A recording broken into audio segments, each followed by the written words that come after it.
everybody, and welcome to our panel about therapeutic RPGs and educational spaces. I am so excited to be sharing these space with these wonderful people today because they are all some of my favorite people.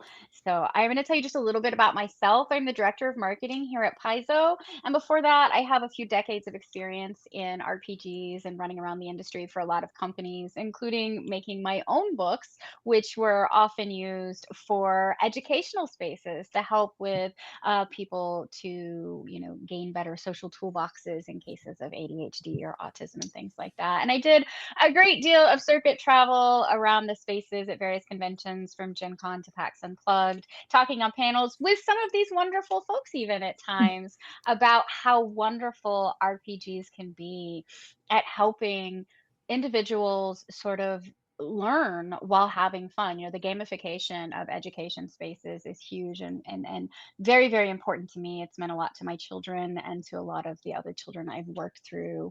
I have seen so many children who just aren't really into math doing algebra to help make their characters min max, or children who don't like to read sitting down and reading 500-page RPG books, right? Like these are fantastic tools for education. And that's just a little bit about me. I'm going to pass it on to even more professional individuals in this space. Dr. B, can you tell us a little bit about yourself and what you do? Yeah. First of all, thanks. Hi, good to see everybody here and in the chat. My name is Rafael Bocamanzo. Everybody calls me Dr. B for long Italian name reasons. I'm a psychologist at Save Point Behavioral Health in the Seattle, Washington area. And while I haven't done any therapeutic or skills based role playing games in a few years, there is something in the work which I can't talk about yet, but I'm looking forward to announcing in the next couple months.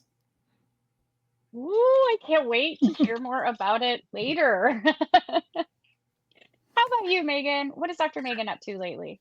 Hello, everybody. I'm Dr. Megan Connell. I'm a psychologist at HealthQuest Innovative Therapeutics, where I'm a co-founder there. And then I am also the author of Tabletop Role-Playing Therapy, the game or the guide for the clinician game master. I've been running therapeutic games now for 8 years. And I've recently had to step away because I'm getting to run more trainings and getting to do awesome things like this all the time, which is really nice. So working on some one-day intensives, but that's TBT when those will be happening. That's fair. I think, you do a lot of wonderful things in the community, and we're very lucky to have you and Dr. B and Theo as well, who I believe works in education. Yes, I'm Theo Thourson. I work as a school psychologist in the Houston metro area. So I work primarily with elementary age kiddos, elementary school age kiddos, but I also work with some middle and high school kiddos.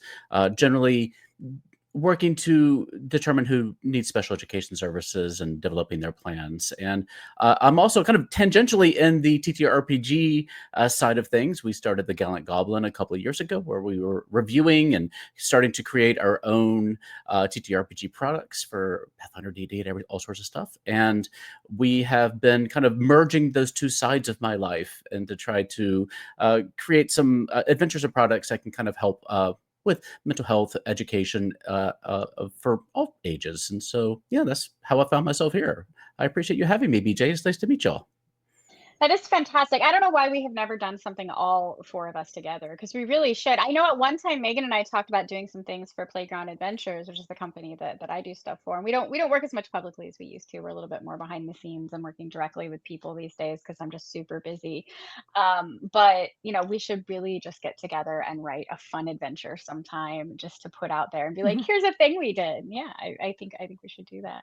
I would love to dive into just talking about some of the wonderful ways that RPGs help you in your work today. So, Theo, would you like to tell us how you use RPGs in your spaces and education where you're working with those children? I don't get a lot of opportunity to do it directly myself, but in some of my schools, I work with some of the teachers in the autism classroom.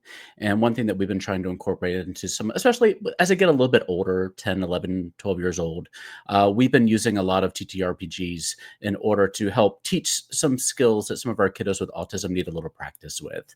And it could, well, for the kiddos with autism, a lot of perspective taking, theory of mind skills, being able to put yourself in somebody else's shoes, being able to understand that maybe things that you know as a player, your character might not know.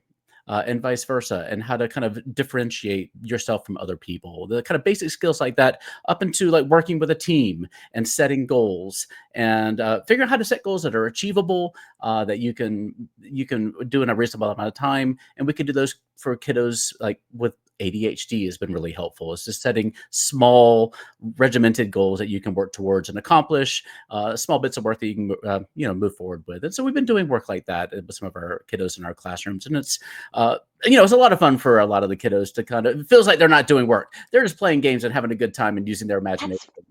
Gamification. That's what we want right there. That's what we want to see. Absolutely. And also some of our kiddos that are on the autism spectrum maybe need a little help in modeling when it comes to using their imagination to create worlds, to create characters. And it kind of helps them practice those skills too. So it's just so useful in those, those ways. And also some of our kiddos who just need a little help with social skills and learning how to interact with others and just work together. So we've been doing it for all sorts of kiddos who are just having, a few things that we all have things we need to practice.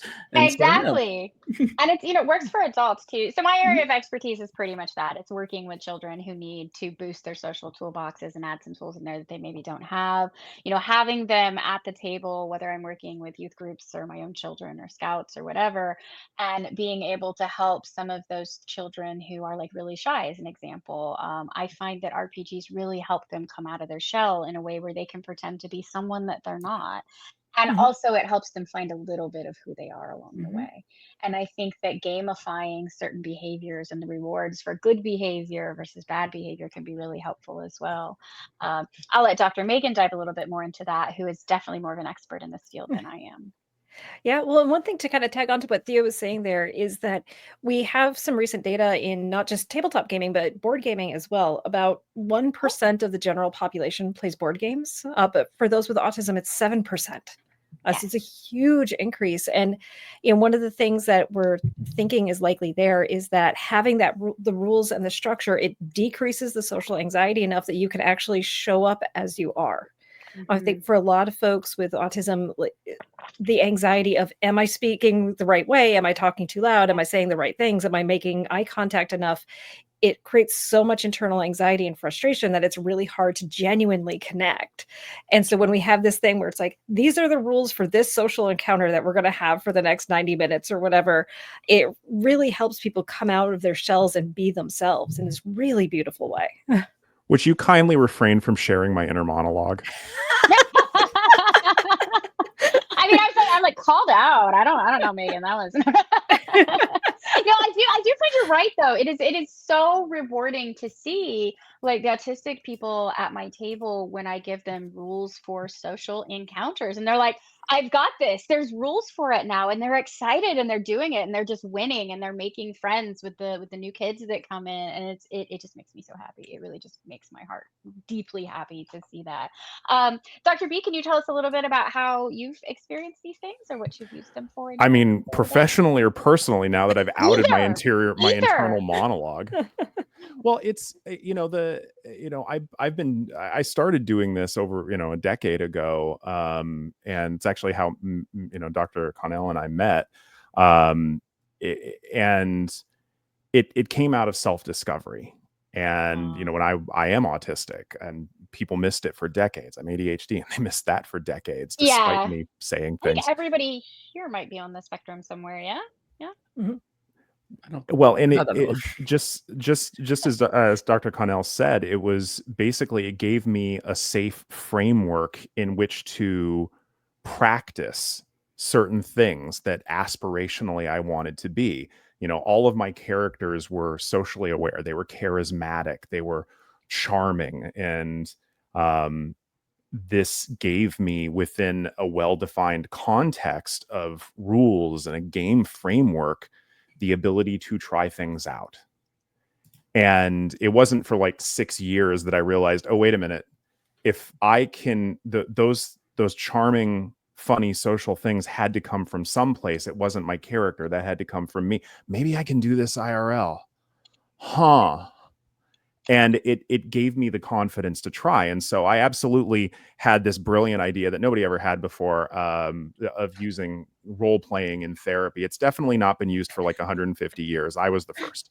And yeah, and that's it just seemed like a natural melding of Yeah. ideas. That is actually true. I was going to say, to build off of that just a little bit, we think about it all the time, using these games to try out different personalities, different personality traits, different identities. But even on a more fundamental level, especially with maybe some of our younger kiddos, trying out emotions, Yeah. being able to, what does sadness feel like or grief feel like when one of your teammates dies? It's an emotion that I don't get to maybe experience very often. So trying on these emotions early, going through some of these things, some of the research has shown that can be really helpful when you experience it in real life later on, to be able to kind of rehearse it in a safe place like this. Yeah. It can be really I find helpful. that to be true. I think that one of the things, like I've been using role playing for a long time in a variety of scenarios for teaching, just because I'm sorry, there's ants on my desk. I don't know what's happening here. I've got to just shoot them away. But in a variety of scenarios, because many years ago, more than I'm willing to admit, we would use them in sales training. Well, someone who does sales training, you'd use role playing in sales training to learn how to be a good salesperson. And one of my children, who's in his 20s now, is very autistic. And he really struggled with social skills, with getting along with teachers, and especially with other children at school and things like that. And so I just sort of adapted that sales training, and then later started using actual RPGs. And so it just was a natural evolution in my space that started me down Mhm. that path.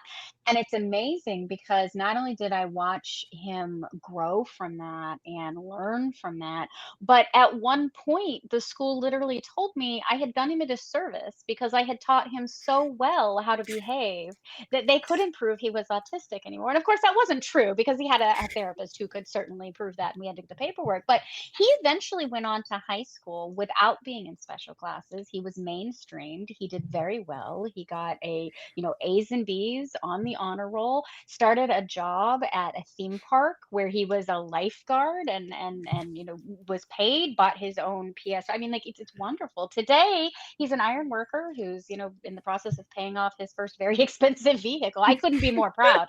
And I really attribute all of that to the wonderful work that RPGs have done in those Mhm. spaces. And that I you think it's did. just amazing. Well, maybe a little bit, maybe a little of it came from me. But if it weren't for RPGs, then we wouldn't have had Mhm. that to go there. And a lot of advice from people like Dr. Macon and Dr. B, right? Um, there is someone in the chat is saying that they're at an independent living, setting up an RPG to help fellow residents. That is really fascinating. Has anybody here done any work with independent living, or have any ideas that might be helpful for? I'm afraid I don't, but I would love to give some advice if we have any to give. I mean, I think just running a game and having a safe space to play, like one of the things and I think Dr. B, you were probably just about ready to say this, so like, don't be the therapist to your friends, right? Like, if That's you're true. not a trained therapist, don't be the therapist. When I Mhm. run games for my friends, I'm not a therapist. I'm their friend who's running a game, right? And just creating that space where it can be fun and people can enjoy themselves. Definitely have your session 0 though, and revisit it several times. But it's a great time to connect with people. It's one of the reasons I try to use very popular role playing games in my interventions as well, is like because I work with middle and high school students, and so I want them to have something that they can use to scaffold socially when they go off to grad Yes. school. Yeah, I Yeah. think that's right.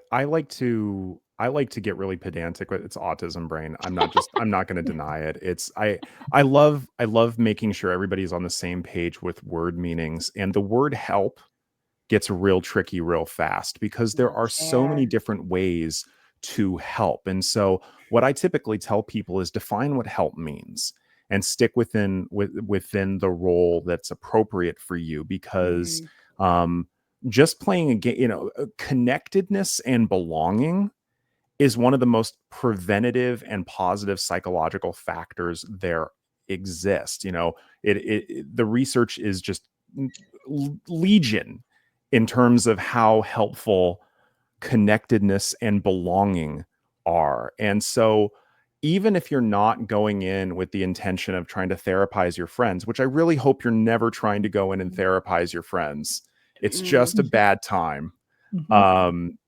Just having that safe enough space to connect, to belong, to try out different ideas, to be playful, which is something that we lose as we age. We don't play for the sake of play. And, Dr. Megan and I actually have a whole model based on this. Sir, I am painting miniatures right now. Awesome. And so basically just go in and run the best game you can, and the benefits supply themselves. Yeah, that is true. And I think that's important that we touch on. And I actually had this as like my third bullet point. We just haven't gotten there yet. But I do think it's important that we touch on, and I would love if each of you could just have a little bit to say. I think it's important we know our limits and know that even if you're qualified, you probably shouldn't be trying to therapize your friends. Like what we talk about here, if your friends need therapies with RPGs, I strongly suggest they seek that out through a qualified therapist.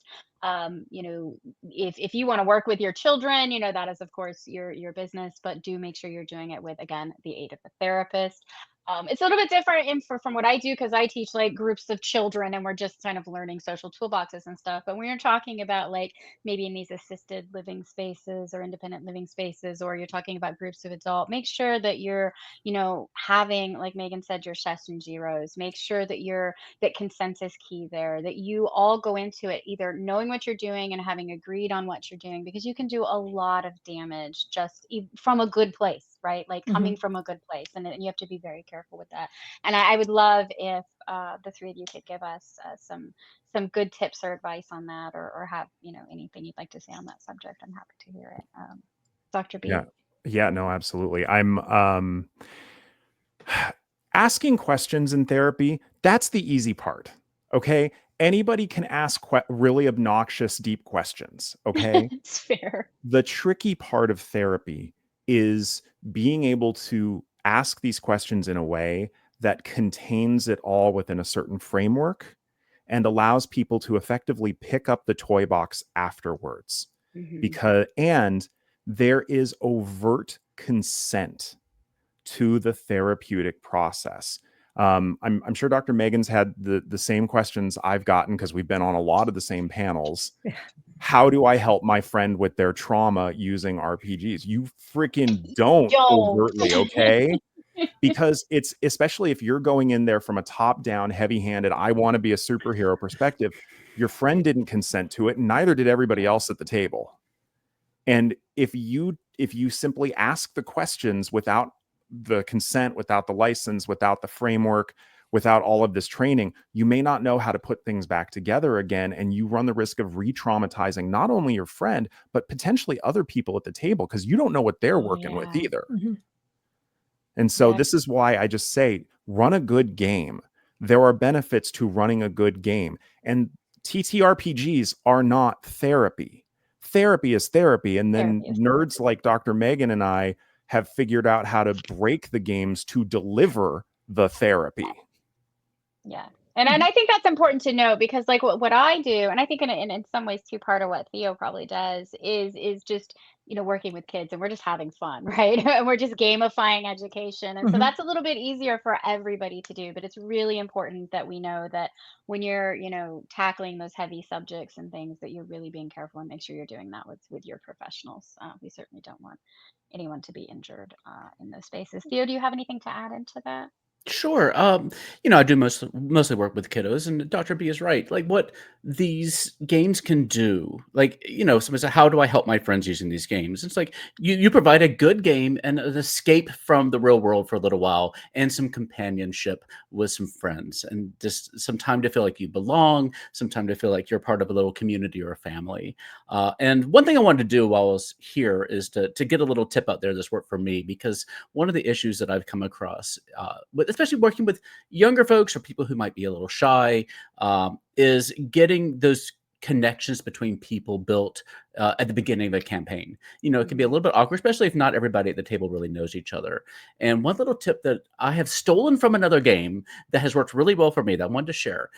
There is a game called Fiasco, which some folks may be familiar with. Oh, yes. Yes. And there's a lovely little mechanic in there where you make a predefined relationship between characters before the game even starts, like during session 0 around them. And so basically what you do is you take each player has a relationship, a pre-existing relationship, their character does, with the person sitting to their left and the person sitting to their right. And you can use like a rolling table to kind of randomly generate this if you want to, or you can find something that works narratively with their stories. But you can sit there and say like, okay, me and Ben over here, our characters are gonna have a pre-existing relationship. We're gonna roll on the table, and maybe we worked together at a guild, or maybe we had an old rivalry, professional rivalry with each other, or maybe we're found family in some way. And then you find a way to build that into each other's backstories. And then you do the same thing with the person sitting to your right. Me and this character, Megan, have a relationship. It may be different. Maybe we survived some invasion together, or we had to team up on a business deal, or we went on a quest together. And you figure all those details out. And then when the game starts, you already have relationships with 2 of the people sitting at your table. It makes getting into the characters a lot easier. And you have that time to kind of talk with the people you're working with and build those interpersonal relationships, not just between characters, but between players. And I found that makes the rolling into a campaign so much more fun and easy and smooth. I think that's 100% true. Yeah, Sly Flourish's Return of the Lazy Dungeon Master has other rolling table like for that as well. We did that from one of the campaigns I ran, and like everybody was in business with each other. It just gives you so many little seeds to get started with, and people already have things that they want to talk about as soon as they get into the game.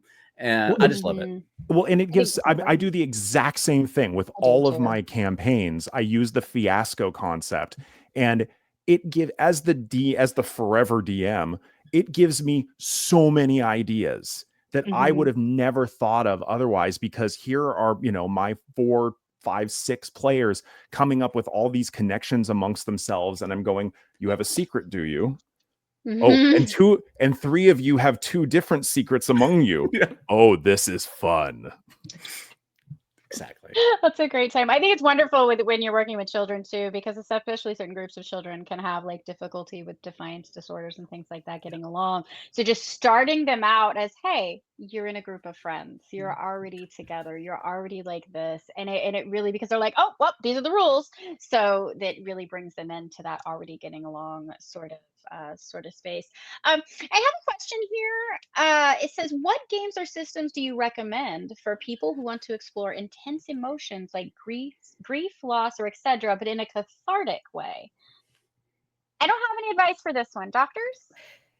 There's a few gaming systems that are designed around this. So one that I like is 10 Candles. And this one is very emotional. I pretty much guaranteed everybody at the table is going to be sobbing by the end. And it's one of the ones I'm playing with as a one-day intensive therapeutic encounter. Yeah. Are you? I'm working on it, yeah. Because I can only do one-shots now with my schedule. So Oh I my think that God. could be Okay. a really powerful. I want to know how that goes. Yeah.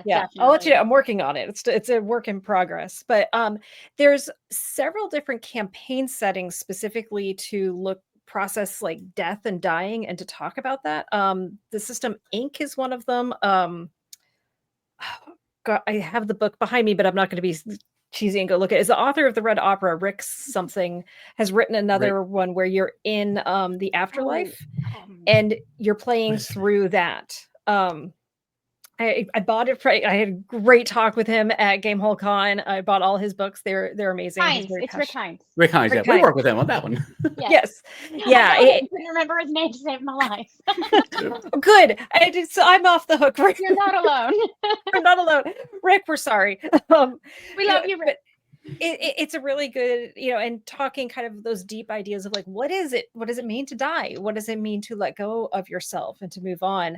And I think the system Inc., I might be mistaken on this, so please don't take this one to the bank, but I think in that one the idea is your character can't heal and you're going to continually die.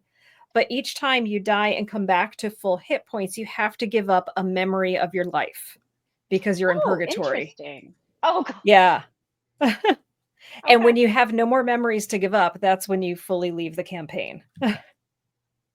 Oh my Okay. God. That sounds Yeah. intense. I'm not gonna lie. That does Yeah, sound and this very is but, intense. like, stuff like that, this is why you need a really clear session 0, and so let's define Yeah. that, you know, Please I think most do. people today know what it is. So it's our session where we're gonna talk about what we're gonna do in the game. It's where Mhm. we give the pitch of, like, what the game's gonna be and to make sure that everybody's on board with the system, with the setting, with the rules.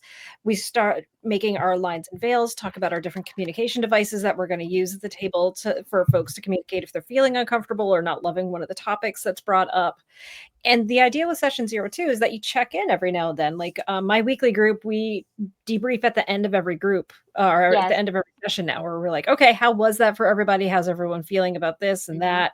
Um, and like we just had a really honest talk. We have 2 campaigns going on. We're bouncing between them because our forever DM had his wife had a baby. So he's out of forever DMing and we're going back and forth now. But we're talking about in his campaign, it's a pretty dark setting. And we're like, I'm excited to go back, but I also recognize I'm flirting with depression in that game, very much so. And that Yeah, I don't yeah, know if that sounds that like a feels little demoralizing. yeah, it's like I don't know if that feels good right now, given I'm I think it gesturing depends on the broadly. person. Yeah, like it could Yeah. be dependent on the person. I think one of the things that's really important, and I agree with you, like consent, session 0, check-ins are important, especially if you're doing something like this, having a check-in at the end of every game. But one thing that I found important when you're doing things like this is that check-in one-on-one as well. Like if you're the Mhm. GM and you're hosting something like this, don't just check in as a group. Make sure you're reaching out to your players individually because many people cannot express themselves in a group setting when they are concerned or nervous about things or even in that moment, but they might need to be checked on one-on-one later. So make sure you're doing all of those touch bases and keeping everything safe in your spaces. So to kind of jump in on what Dr. Megan was saying, I'm gonna be a little go the opposite way and say you can do this irrespective of system. Mhm. Now That's there are true. some Yeah. systems that lend themselves well to it, but there's something that not everybody talks about overtly in a session 0, and I want to bring this up, and that's tone.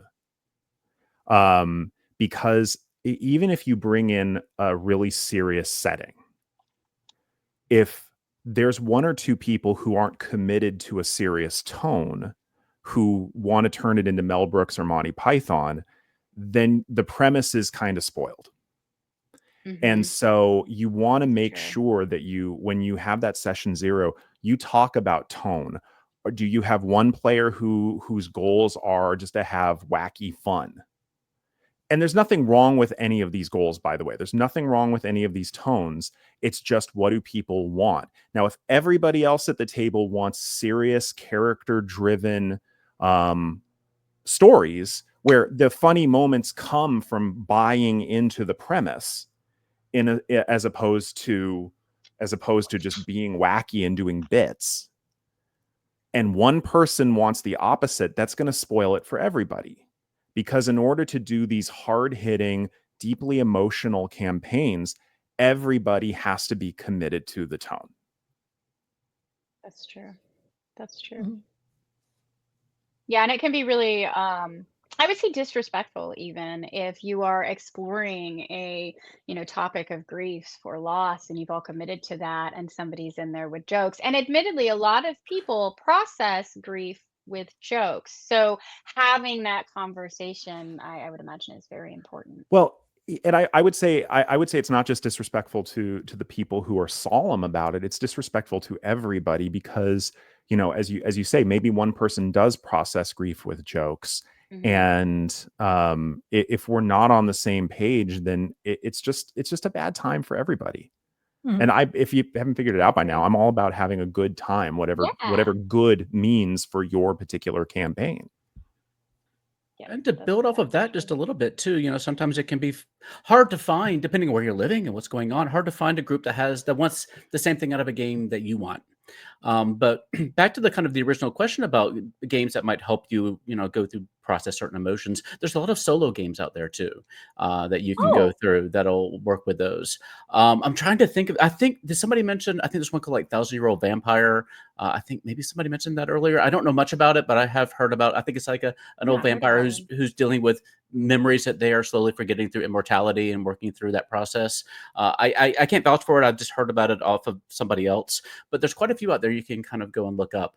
But if you have trouble finding a group and you just kind of want to work through some of this by yourself, there are solo games that you can find that'll help with that.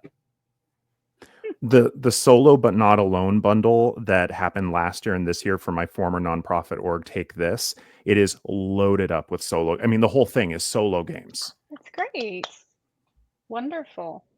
So to move away a little bit from the topics of grief and loss and back into the educational space, someone says, do you ever get parents to play with their kids? And to expand, how can parents and kids connect via games? Oh, I get this one all the time. This is essentially, Megan, the how do I get my kids to play games? And I have the answer for this. I've given it so many times I could probably do it in my sleep. It's different for everybody. For my family, we have a large family. We have 6 children. Every one of them is a gamer. And people are always like, how did you accomplish that? Or I would get like scout groups or youth groups into games. And I'm going to be honest, leave them alone. Tell them no. My children would they would crawl under the table and they would listen to our games growing up, and so they sort of absorbed the desire to play and the rules and stuff, kind of almost osmosis like. But also I would be like, well, when you're old enough you can play with us. So many parents are so desperate to get their kids to play games, understandably, we all are, that they just hound them about it, and that is the quickest way to turn anybody, especially anybody on ADHD or autistic spectrum, and definitely a child of any kind or teenager, off if your parents harassing you to do a thing. So just being like, oh yeah, we're gonna go play this game. When you're older you'll get to play it with us. And then starting them young. My children, I started them at the table the same age as I did, like 3 or 4. I didn't give them full on characters. I made them companions of my characters. They'd beg to play, and I'd be like, okay, all right, you can start out and play a little bit, but you're a little too little for a character. So how about you play my companion? They'll be over here playing Stitch the Squirrel, having a great time just because they can roll a few dice for my companion. So just, I would say, don't be pushy. Let it happen naturally. Bring them in slowly and setting those boundaries where they're like, make it something they have to earn a little bit. They're going to be a little bit more excited to play it than, do you want to play this? Do you want to play this? It's really, really cool. I need you to play this, right? And I'm sure everybody here has a different piece of advice, but that is my piece of advice for getting parents and children at the table together. Well, I have a 14-month-old, so I'm taking notes at this point. Don't be desperate. Don't be It's desperate. just like dating and That's it. jobs. Don't be desperate. Exactly. It's exactly right. Well, and the opposite too is if your kids are super into this and you're baffled, for parents yeah. to be willing to learn from their kids. I did a panel at AspieCon out here in Charlotte, and parents were asking about like streaming and what it was, and they're like, my kid is so into this and wants to do it. And like the thing is like, okay, so parents, how many of you have looked up any of the terms associated with it? And not a single hand went up. It's like, that's true. why are your kids going to share this with you if you can't even be bothered to do a very simple Google to learn the most basic language around this and to understand things? And so like meeting people where they are and showing genuine curiosity, not just, so what you up to, kid? Right. No, it's true. That's great advice. Honestly, that is really good advice. I think that's an advice all of us as parents can take. I know I try to stay sort of a little, in the know, and my kids are always excited when I'm, learning their terminology and things like that. Though there are some I will never understand, and there are some that even my children are like, we don't get it either. So Skibbity. I think yeah, I was thinking exactly that. This whole skibbity toilet thing. I don't know anything about it. I don't get it. I don't. But even my It's children just so dislike Ohio. it. I know. Yes, exactly. Chicken jockey. My kids don't even like it. And so for Easter, when I did Easter baskets, I found the skibbity toilet like a blind box, and I got it for my child, and he's like, I hate you, Mom, but in a fun way. It was hilarious. It was the best. So yeah, have fun with it. Make sure it's fun. Make sure that you're investing in it, but also that you're not harassing your children, because nobody likes a stalker. Yeah. Well, And get games that hit your kids' special interest. Like my oldest Yes. bio kiddo was not loving board gaming, and that's a really huge part of our lifestyle here. Yeah. And I discovered Boop, which for those who What have is not Boop? played, it is a very catty game where it's sort of a tic-tac-toe where you play kittens that are jumping on a bed and scaring each other. And then if you get 3 that. kittens in a row, they upgrade to 3 cats. And then you have to try to get 3 cats in a row on there. And she is a cat person, and that got her right back into gaming and loving games. And so it's finding those games that hit the special interests of your kids as well. I think that's true. I know one of the things that I find is every child is different. I mean, we've got 6 and they're all different. And you can be a gamer and into a lot of things, which I am, but there's somehow still going to be something where children will always find a way to be different. And the example is I have a daughter who's into like jump scare and horror games, and I'm like the queen of cutesy and Disney. And I mean, I love vampires and stuff like that too, but like actual horror, jump scaring, it's just not for me. That is not my cup of tea. And there's nothing wrong with it. It's just not for me. So even though I'm over here and I'm like, I'm a gamer and she's a gamer, we're kind of playing a little bit of different games. We have a lot of things in common too, but like that's one of those ways where children will always try to, define themselves and be independent in their own way. So be prepared to embrace their things as much as you want them to embrace yours. I think that's very important. The one thing that I've come across in my work is a lot of, because I work kind of, with kiddos who have some difficult problems, difficult Mhm. behaviors. And so I work with a lot of parents who have a hard relationship with their kiddos. A lot of my Yeah. parents, they're working 2 jobs. They don't have time to kind of sit down and think about a lot of these things. And they just kind of go home and fight with their kids all night about, all the chores that they do and things they're supposed to get done. And it's tough, especially when the kiddos have ADHD or something. So doing 6 pages of math homework is tough. And so the one thing that I do try to work with some of my parents on in the gaming realm is trying to turn these negative experiences into something fun for everybody as much as possible. And Oh, I so like that. what we kind of try to work with them on is like, let's kind of work together with the kiddos. We'll put together like a menu of, well, a chart of things that you can use to earn coins or points. And then we Oh, I work do on, that. and the thing that's worked the best for me, you can go on Amazon and you can get this wheel, like a Wheel of Fortune style wheel, and you can kind of customize it, what's on different things. So you could make prizes on the wheel. And so like you earn 3 points, you get to spin the wheel, and then you can work with the kiddos to put like little things, little prizes on the wheel. It could just be like time playing board games with family, or Yeah. extra dessert, or you get to help plan the dinner for tonight, working together with your favorite adult, and just kind of gamifying your life. And Yes. so, Yes. it's not just go do your homework, take out the garbage, but like, here's the little menu and you do these things, you get points, Preach, you can make spend. it Yeah. fun. It's Yes. just, it's just a lot more fun, and it's like a lot more positive.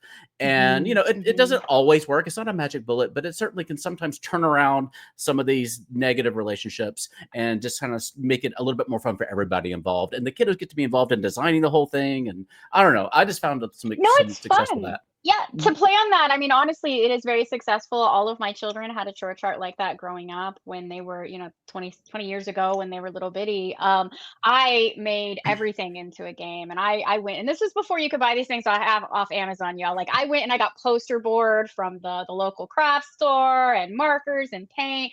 We had a chore chart, and that chore chart was built on quests. There was things like load the enchanted crockery washer. Mhm. Like they had a really good, and then they could turn those points in for things like more video game time or Mhm. time with mom and things like that. And then we would have, every we had a lot of kids, so every child had a day of the week because I felt every child needed to have their own special time, whether that was helping to make dinner. If I went to the store that day, that was the child that got to go, that kind Mhm. of thing. So if it was your day on one of those days, you could turn your points in to make mom do something special with you, that kind of stuff. And I mean, honestly, Theo's like spot on. It worked beautifully. And it became, not only a family time, but something we could look back on memories of. And, today as adults, they tell jokes about it. Like, you imagine waking up on a Saturday morning, right? And you got, oh, we need to clean the house today. Now, the average parent is like, come on, kids, we got to clean the house today. And the kids are like, right? No, I would wake my children up, knocking on their doors, being like, hello, witches and wizards, it's time to get up, and handing them things, and stuff like that. And there's a story that my kids still tell about one of those mornings, and I'll shorten it drastically. But it's funny because my oldest, I handed him a magic eraser that day, and he looked up at me and he goes, "Oh man, I'm the wizard again." Like, who else has fun stories like that they can tell about cleaning their house as children, right? Your children grow to really kind of play into it themselves, and then you have these fun memories that you build together while also teaching them to do mundane things they're gonna need to know in later in life. So I don't know how we got on that subject, but I think agree completely that it is a wonderful way to spend time with your kids and make things fun. I think everybody from children all the way up through adults of any ages, gamification is wonderful. It helps us stay young, it helps us have fun and smile, and it makes life just a whole lot more entertaining. My to-do list is a little app where I can earn new clothing and outfits and furniture for my little bird character, Yes. and that's what I do every day to just make sure I get all my stuff done and I earn Uh, little hats. Give me, what is this app? Oh, Let us all Is know. it Finch? it is Finch, Share yes, it. Finch. Finch. Finch. Okay, everybody. Finch. Uh, I'm gonna have to look Yep. that up. That's my- There's awesome. Oh, I need Mitica. to go to my ignored bird. My bird There's- is currently. Let me see. I've also just recently, like last weekend, I found an app. It's a computer game called was it like Love lo-fi creatures or something like that, where you decorate your apartment, and Oh, I you love that. as you do your chores around the apartment, you attract different little cute creatures to you. Oh, it's like Pokemon for chores, right? I Like got you my Yes. little can- apartment Oh there. my gosh, you do. You just have straight. Okay, all right. I A need little to kangaroo download this. theme. Yeah. I am just apologizing now to my future self, who will feel bad for when I abandon this, and that poor little bird will never hear from me again. But I'm I gonna keep download getting it and give it a go. notifications just like, hello. I have a How are you? 380-day streak, so Wow. Wow, you know what? Congratulations. I mean, that is amazing, honestly. I'm not paid by the Finch people, but if they're interested, but no, like it's. I figure out Yeah, like we're it's all good here for the ready for sponsorships. it's good Yeah. for the things I do every day, but also you can put like one-off things on there that I just need to get done at some point. I can check those off, and then you could like, I just want to do this on Tuesdays and Thursdays. I take out the garbage, and it can do. I don't know. Right. It helps me stay organized and make sure I don't forget anything, and that's the main thing. Yeah, there's a lot of really great ways to organize. I know it's not near as much fun or gamified, but we use something called FamCal, and it really does help keep the whole family organized, because I have to organize a whole family. So I think organization apps are really good, helpful ways. I have somebody here in the chat a while back that said they've recently started to be involved with game therapy in the UK, and they're looking at setting up an academic journal and a research group for collecting research evidence on therapeutic value of gaming. I love that. I'm sure a lot of people here would be happy to hear more about that. Certainly shoot us an email at community@paizo.com, and we'll make sure that information gets sent to the panelists here today so that they can reach out if they want to. That is really neat, though. Love that Yeah, that's happening. you could play a drinking game in my book of having to drink every time I write and more research needed. Yeah, no, it's true. I'm there. Always, My liver would always. hate you. Yeah, it's true. We'd all have alcohol poisoning, I think. Yes. But we die happy, so it's fine. But we die happy. That is exactly right.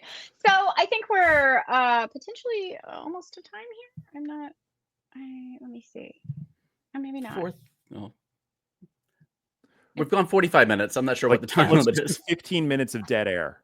That's Yeah, totally that's going it. to be amazing. That's Yes. we have 15 minutes. We have 15 minutes. All Okay. right. Well, I was worried because this panel, we always could talk on this 4 hours, and we're always trying to shove it into an hour, and I was wanting to make sure we weren't going to go over. So I thought it would be good if we went round and offered each of us, like, what is the biggest piece of advice that you give to people out there on the regular? Like, what is the most common and helpful piece of advice that you would like to hand out to our people today? Theo, it looks like you might have something already prepared. Do you want to jump in and go first? Yeah, I do this with not only my TTRPGs, but also we played Blood on the Clock Tower, which is a social Yay! deduction game that BJ has come and played with us a couple of times. I And love it. a lot of these games can often heavily favor the people who have a more dominant personality, who want to get out there, who want to role play, who want to Yes. say things. And so oftentimes some people can kind of get shunted off into the shadows and don't necessarily get their moment in the sun. And, this building that community, that family, that feeling of belonging, to make sure that somebody doesn't walk away from the table feeling like, I wasn't connected, I didn't get a chance to do my thing. One thing I always remind every single session, all my games, whether it's board games, Blood on the Clock Tower, Pathfinder, whatever TTRPGs, is that the metaphor of the spotlight. we all have control of the spotlight in all the games we play. And our goal should be to make sure that every person gets their time in the spotlight to shine. And so that can just be your character asking another player's character a little bit about their backstory or about how they felt about what just happened. And it lets you build those character moments that everybody remembers later on, the character relationships between people. Because you can do all this in game. You don't have to do it like person to person. It can be your character talking to their character, and just always reminding them throughout the thing, like the spotlight metaphor, and make sure that if you notice somebody not in the spotlight, turn it toward them, find a moment to do that so everybody gets their time to shine. And that can help. Like, if you, I was in a game recently with a bunch of people I didn't know, and somebody did that for me. This was like 2 months ago, and I still remember it. Somebody took the moment, like, I want to hear what Theo has to say. And this was Blood on the Clock Tower. And like, that still sits with me. Like, that was so kind. And I got a moment to speak and have the attention on me. And like, it just meant a lot to me. And I think that those little moments mean a lot more to people than you might even realize. Agreed. And so that's my little piece of advice. No, that's a perfect piece of advice. And you know what? I'll play off of that, because one of the pieces of advice that I think I've handed out most often is about a speaking stuffy. So, and I think Megan has been there when I've handed this one out before, maybe on Geek and Sundry. But when I work with children, we often work with ADHD children or a lot of busy children, because children are just busy and they run around. And I'm always carrying around, you've got a hat, that's great. I love carrying around my emotional support stuffies, because I think they're really helpful to just have at the table.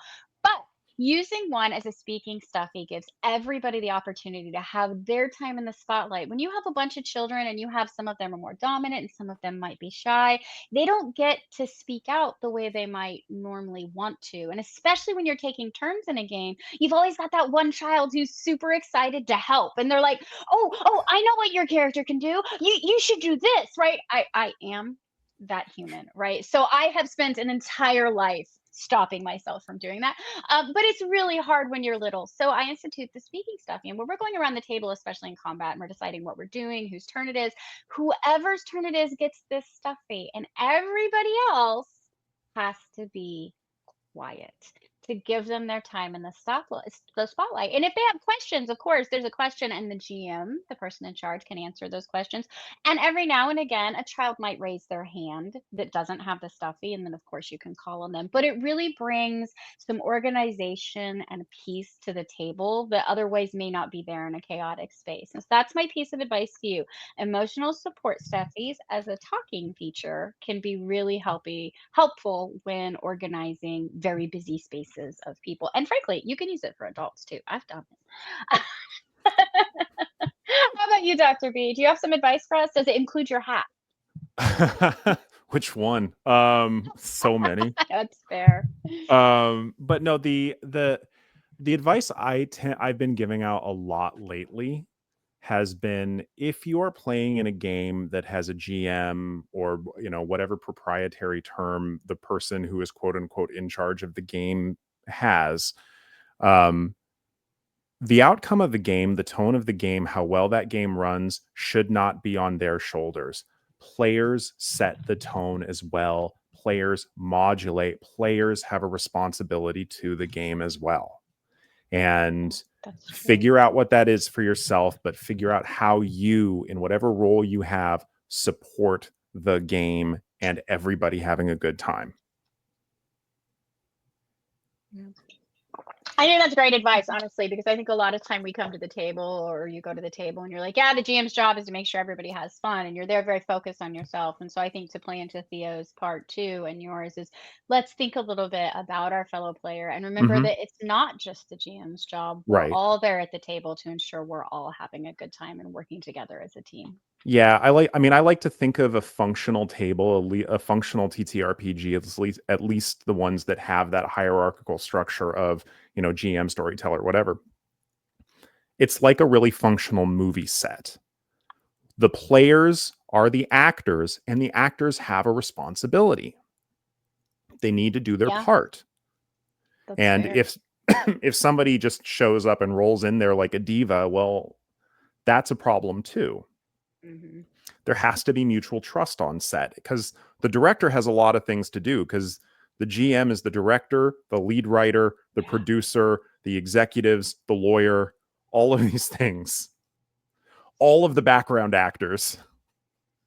Anything you can do to take a little bit of responsibility off of the GM's plate, the GM will love you forever.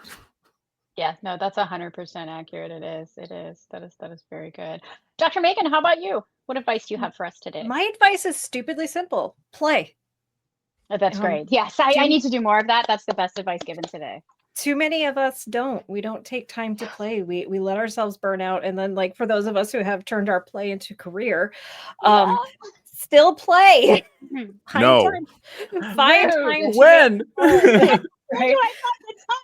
No. Next, you're going to say emotions are good for us. Yes, they are. Oh my goodness. Liar.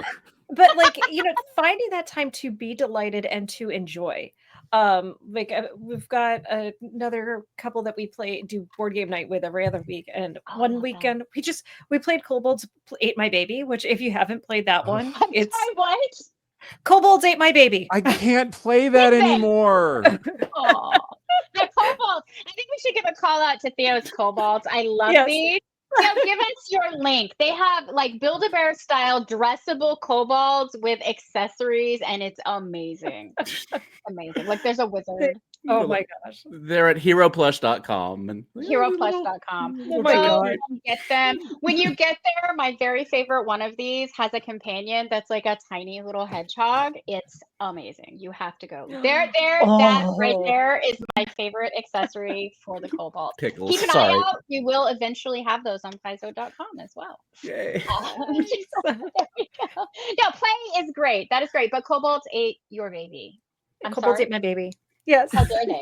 I mean, they didn't actually. In the one I think we just served up ourselves was what happened. We made 4 kobold characters, and I think all of us were. Your baby?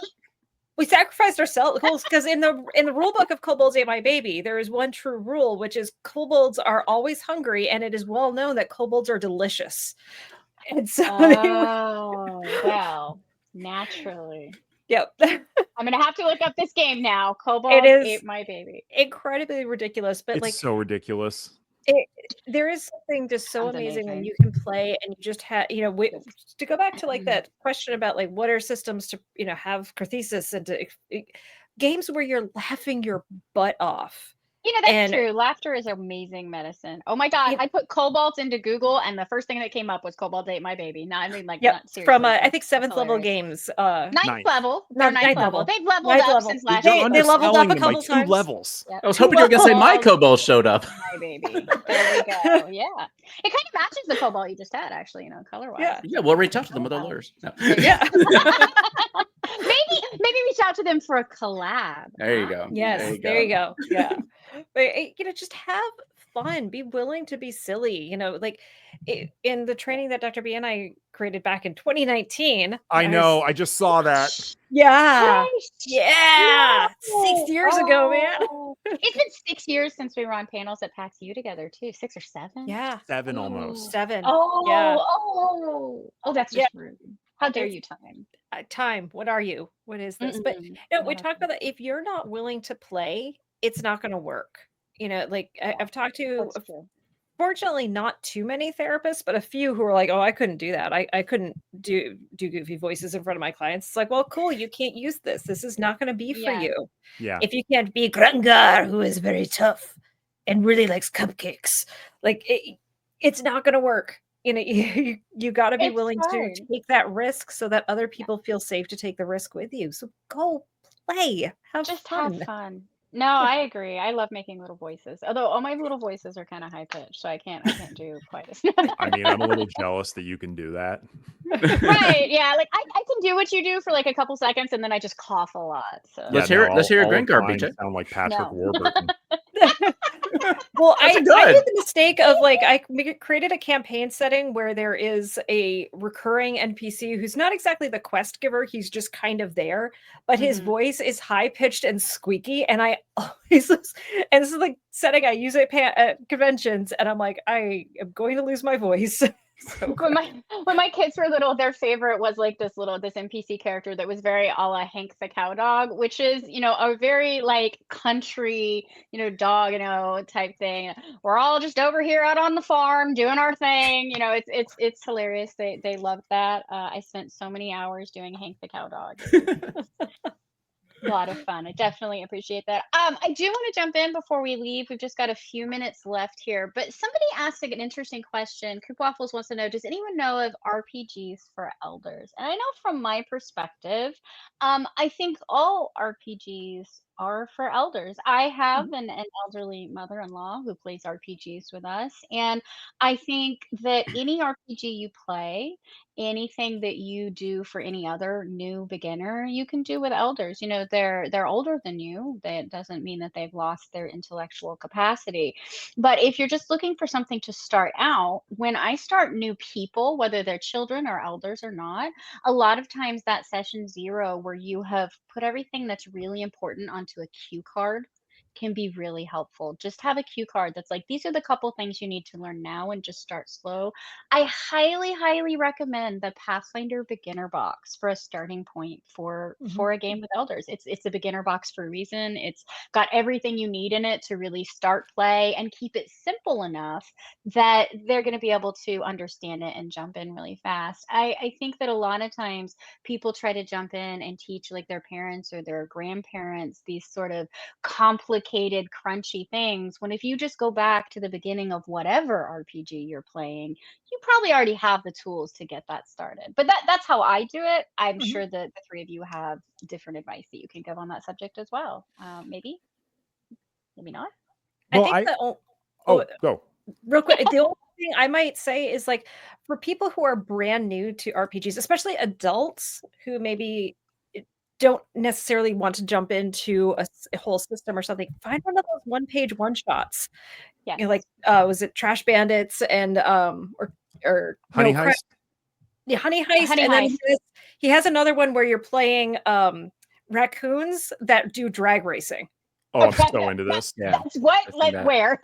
That's amazing. It's free I'm online. down for It's the drag same racing author who did raccoons. Honey Heist, but like I'll something check like that that out. where it's just really ridiculous and very easy, like one or two dice rolls, really quick decisions, a very easy premise. It's like, okay, we're in Fast and Furious, but you're 5 raccoons and you all have to work together to control a car to win the race. That sounds amazing. That does. Yeah. I also think like anything that if your question is, how do I introduce RPGs in a simplified manner, which I think is really kind of the question here.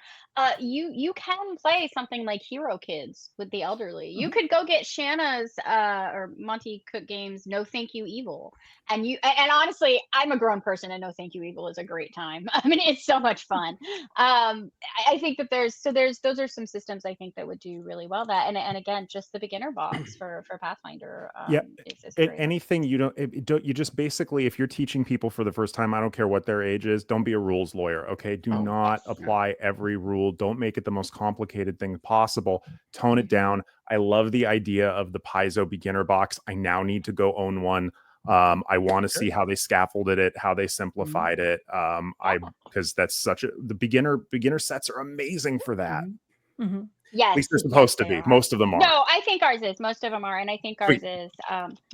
I'm sure we can make sure that we get you a beginner box too. And it leads into Abomination Vaults if you want to go dungeon diving after that. Yes. The one thing I would say maybe when you're that you might take into consideration if you're playing a game with elder folks rather than another audience is make sure you know of any physical disabilities they might have. Like the eyesight might be harder. Like making notes on a paper might be a little harder. Even rolling dice and seeing the dice might be harder. So kind of do a little due diligence ahead of time to see like, is there anything I need to adjust?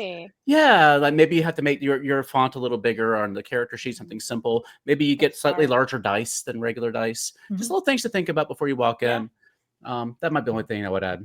PAX-U last year, we had printed these larger character sheets. Like you can actually have printed character sheets like in a larger format, and then something like that might even help. So I think accessibility is key. I think know your group, know your loved ones, know who you're bringing in and what they might need to make their lives easier at the table. But most importantly, just have fun.